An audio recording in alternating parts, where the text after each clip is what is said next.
Great to see everybody. I think you all know and have pretty much got the updates that, we signed 3 players today to letters of intent, and that brings to 27, the total number of guys that we signed, in this class, 24 early and 3 more right now. This is accumulation. I think this day is an accumulation of a lot of hard work by a lot of people. I think, first of all, our assistant coaches do an outstanding job of going out early and evaluating players so that we identify the players that we really want to zero in on, that fit the criteria for what we're looking for from a character standpoint, from a size and speed standpoint, from a critical factor standpoint to play their position. And then, we team recruit here at Alabama, and I think we have an outstanding team, of people. Our administration, Dr. Bell, is very supportive. The faculty, the university community is very helpful in terms of, selling to these players what they need to know about their academic program and what their academic interest is and how they're going to develop careers off the field. Greg Byrne is always involved in each weekend in terms of the support that we get and how he sets the table to give us the things that we need to have a chance to be successful. And then all the people in the athletic department and program who work so hard together as a team with the assistant coaches to try to develop the kind of relationships with these young men that give us the best opportunity to get them here, whether it's in the academic support program, John Deaver and his staff, or our nutritionist, Miss Amy, our medical staff, Jeff Allen and his group, Scott Cochran in the strength and conditioning program. So there's just a lot of people, whether they're deans of colleges or whoever it is, who really add to making a weekend here something that is informative for a young man and his family so that they see the value that we try to create for a player when they come to the University of Alabama, and their personal development, their academic support, their career development, and how we would help develop them as football players. So we've identified what our needs are on both sides of the ball. You don't always get all the people. You don't always satisfy all the needs, but we were really fortunate this year to satisfy a lot of the needs that we have.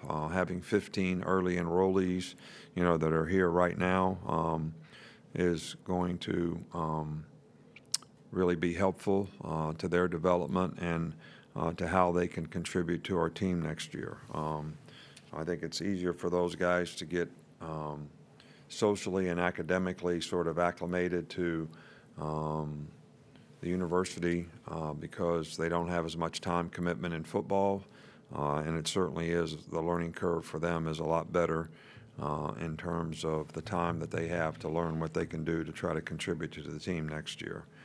I think it's also important that our fans, our alumni, the people who support the program, create the atmosphere and environment on game day that these young people see when they visit around here is really important, that players want to be a part of that kind of spirit, that kind of tradition. And I think our alumni, our fans, and our supporters certainly do an outstanding job of that.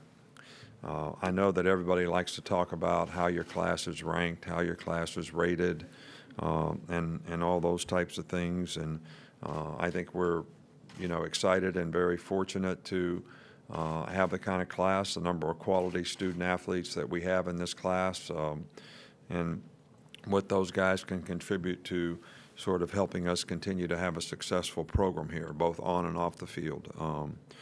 But the opportunity that they have as individuals is outstanding, and the relationships that we want to develop with them to help them grow and develop as people, students, as players is instrumental. But I think our focus is always on development with players, and we want them to focus on what they have to do to be complete players at their position, and believe the truth about what they have to do to improve, how they can prepare themselves so that they can go out and create value for themselves when they do get an opportunity to play, because everything is going to be performance-based in their future. So that's what we want to help them do, continue to grow and develop so that they can perform well when they get the opportunities.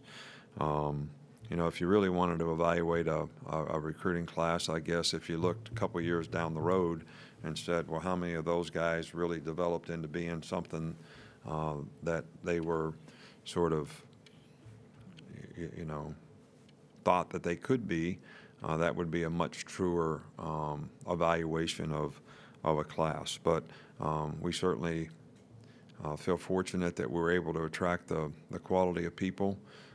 We certainly satisfied, you know, we wanted to recruit a lot of linemen in this class, and to get 5 offensive linemen and 6 defensive linemen was probably a really good thing. Felt like 5 defensive backs was a really good thing for us. You know, a couple running backs to replace the guys that, you know, we lost this year. You know, a couple young quarterbacks to try to develop to see if they can create some competition at that position. So there's a lot of good things in this class. Okay, Coach, we'll start in the back left with Cecil. Coach, addressing today's signees, or at least one from out of state, Ishmael Sopsher really seemed to face a lot of pressure, he and his family, to stay closer to home. What did you see from Ishmael and his family during the recruiting process that sort of made you feel like they, I'm sure you anticipated it, what made you feel like they could stand up to that? Well, I think a lot of these guys that are from out of state, you know, get that kind of, you know, pressure. But, you know, I think that I was really proud of Ish for, we challenged him and he accepted the challenge. We challenged him to come here and create value and compete against really good competition, which is going to make him a better player, make him a better person. He'll have a much better chance to be successful, develop a career off the field, develop a career on the field, play at the next level. And, you know, he accepted the challenge. And, you know, I think if you ask a lot of our players that have played here in the past, you know, one of the things that they always refer to that made them better was, you know, the competition every day in practice and how they got challenged. And I think that's one of the things that really struck a chord, you know, with him and his family both. So we're happy to have him, and I think he can be a really good player for us. Over in the right with Charlie. You had a lot of new coaches recruiting familiar players that are with your program. Just how do you think those new assistants did in such a quick turnaround out on the recruiting trail? Well, I think that mostly what we did in January was really about next year's recruiting, the 2020 class. You know, basically 2 of the 3 guys that we signed today were committed to us before. So the coaches did a really good job of keeping those guys in the fold.